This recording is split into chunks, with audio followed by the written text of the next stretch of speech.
It was a big news day for the Blue Jackets today on the 15th. So if you're looking for a specific section of news, I'll have time codes in the description and in the video bar itself. I will briefly go over the Senators game to get that out of the way. They lost 6-3 to Ottawa in Ottawa on Tuesday. Doesn't really matter at this point. It's just kind of a bad team losing a game in a season where they've lost a lot of games. I will say this about the Senators game though, if this core is going to use this stretch of games against teams lower in the standings to learn how to win, Ottawa was not in the mood to play the role of school teacher on Tuesday. It was a bad night for the Blue Jackets in Ottawa, continuing their forward momentum.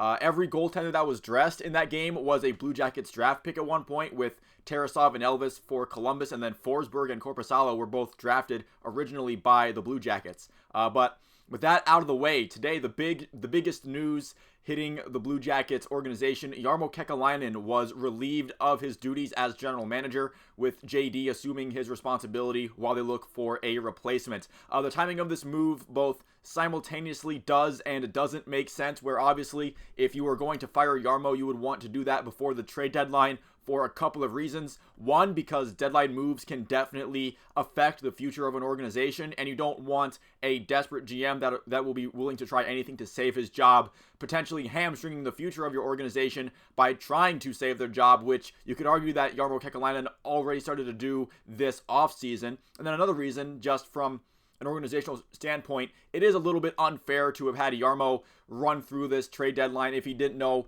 his own job security in and of itself. It kind of hamstrings him in that kind of way. So if you've already made the decision that Jarmo wasn't going to be in this organization's future, you might as well rip that band-aid off now than later. But at the same time, it was already unlikely that the season was going to be successful after the Mike Babcock fiasco where he resigned.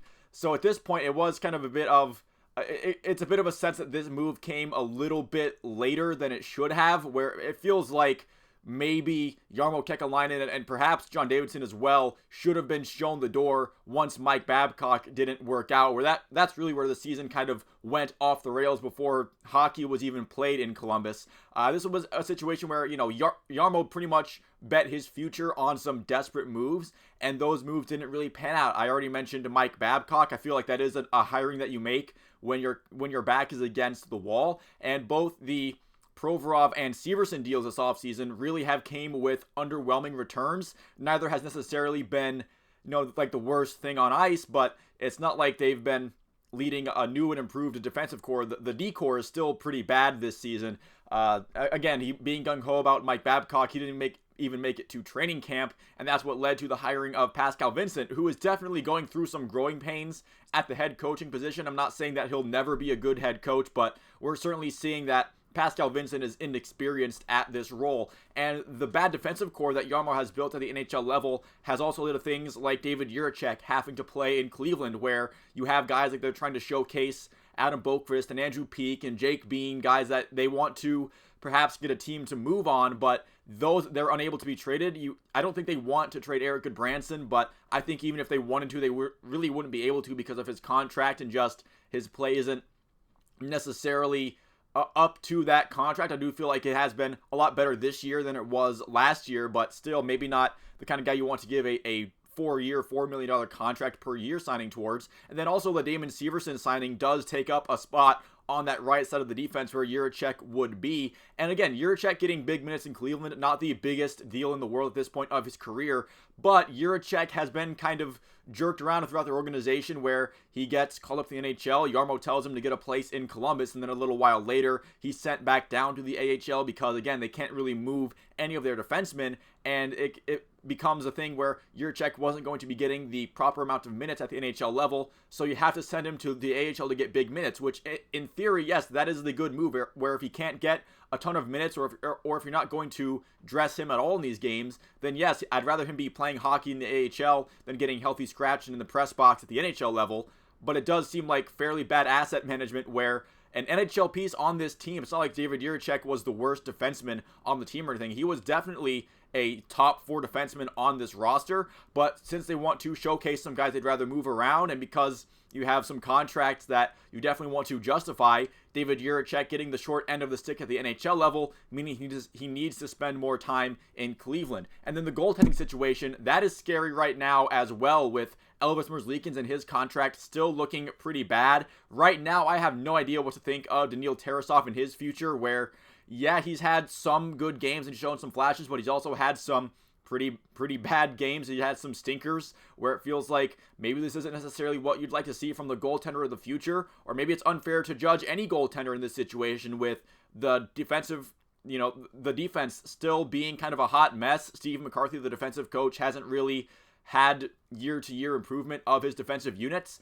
Jet Greaves in the AHL, he's had some nice NHL games, but honestly, we have no clue what he looks like as far as being in the NHL level on a consistent basis, and he's so young, and he doesn't come with really the draft capital that a guy like Tarasov does, where the organization is very hesitant to have that consistent NHL minutes play out. And, last offseason with Goodbranson's contract and the surprise signing of Johnny Gaudreau, that led to Oliver Bjorkstrand that needed to be traded to Seattle's for pennies on the dollar. That was another situation that Jarmo and that front office didn't handle very well. And none of this is to diminish the good things that Jarmo Kekalainen did do with the Blue Jackets. It hasn't been all bad, right? Where, yes, he was a main part of the leadership group that saw those years of success in that 2019 team and the best years of hockey that the Columbus Blue Jackets have had.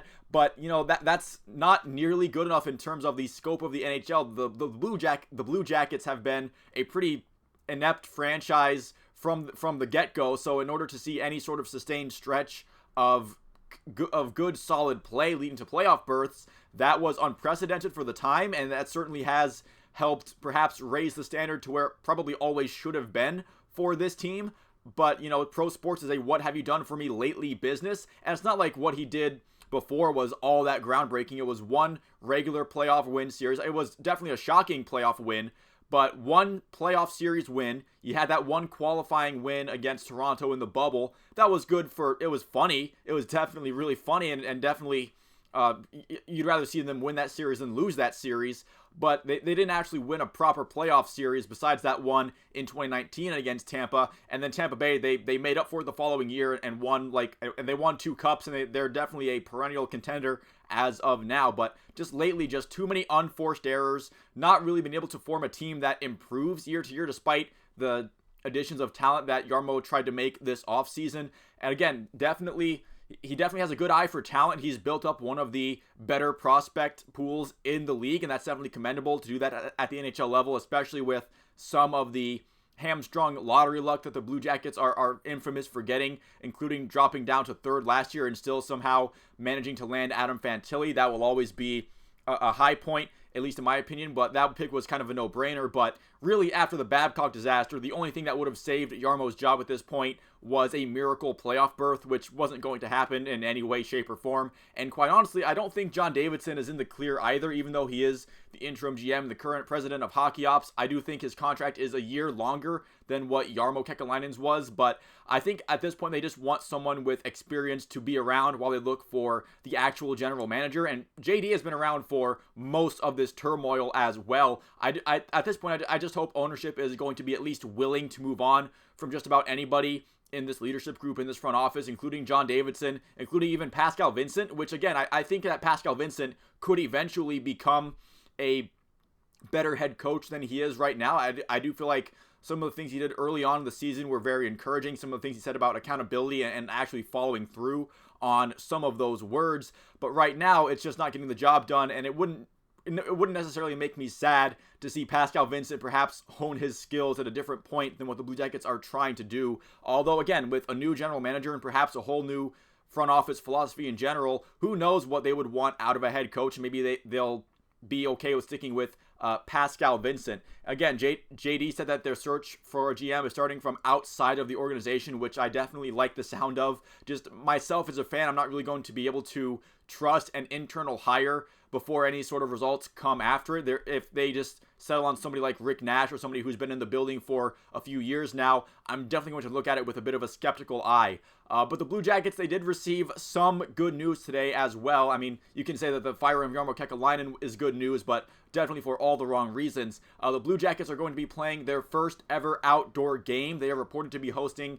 a Stadium Series game in 2025 at Ohio Stadium on March 1st, which is a little bit risky considering the weather, because usually March 1st, not that warm of a day in Ohio, but last year, March 1st got up to 75 degrees, so hopefully the weather cooperates and there's not going to be an issue with any sort of ice melting, but that is something to look for in a couple years. But that is expected to be officially announced by the NHL on Saturday during the Flyers and Devils game at MetLife Stadium, their own Stadium Series game there. They will be playing against the Detroit Red Wings reportedly, and I just wonder how much the league is going to officially lean into the Ohio State-Michigan rivalry there with the college teams, because I do feel like that's something that you should let the fans and just the general public in general draw a connection to, where I feel like if the NHL tries to lean into it too hard, it can feel like when like a corporation or some organization tries to force some kind of meme or something on social media, where you can tell it's not necessarily a grassroots effort, but more of a corporate effort to get some kind of artificial thing going, where I feel like for this kind of thing, if you just make Detroit and Columbus happen as a game in Ohio Stadium, people can draw that connection by themselves and hype that up and draw their own conclusions in that way. I don't think the NHL needs help pushing some kind of Michigan-Ohio State narrative, which, especially considering how many Michigan alumni are on the Columbus Blue Jackets right now, where you have Zach Werenski, Adam Fantilli, Kent Johnson. Nick Blankenburg is currently in the organization. I'm not sure if he's going to be in the long-term plans, but Gavin Brindley, who's currently playing for Michigan, is a Blue Jackets draft pick, so he might be on the Columbus team by 2025. So it just feels like maybe that's something that they should let the fans take care of themselves, and the NHL shouldn't really try so hard to push that narrative. I feel like that can be pushed enough by the two fan bases. But the Blue Jackets have been out waiting for an outdoor game for so long now. I'm just wondering why that this couldn't have happened when they were still good. And maybe they'll get there by 2025, but if not, we might be saying for the first time ever that it's a bad thing that the Horseshoe was taken over by fans who were wearing red jerseys. But, even if the crowd split isn't the best for optics for the Blue Jackets, I feel like, in general, there should be no problem with filling up that place, especially for the first time that the Blue Jackets have had an outdoor game. I mean, Nationwide Arena is still getting sold out with this abysmal team. I know you can say that that's because of some opposing fans, but I think for the NHL, in terms of ticket numbers and how those sales go, I'm not necessarily sure if they will care all that much how that stadium gets filled up, just as long as the crowd looks and feels really good. But again, a huge news day for the Blue Jackets. I didn't really have to mention now. I didn't go too deep into detail about how they lost that game to Ottawa, because at this point it is same old for the Jackets to just lose games at this season. I'm kind of just going through the motions as far as the actual on ice results and looking for some more exciting things, which is getting a new voice in terms of their general manager, and looking forward to this Stadium Series game. Hopefully that the Columbus Blue Jackets have a bit more of a better team by the time of 2025 March 1st rolls around. But that's going to do it for me in this video. Thanks so much for watching. If you did make it this far into it, feel free to leave a like and a subscribe if you enjoyed it and you'd like to see some more like it. You can let me know down in the comments below what you thought about all the Jackets news from today, and I will see you at the next one.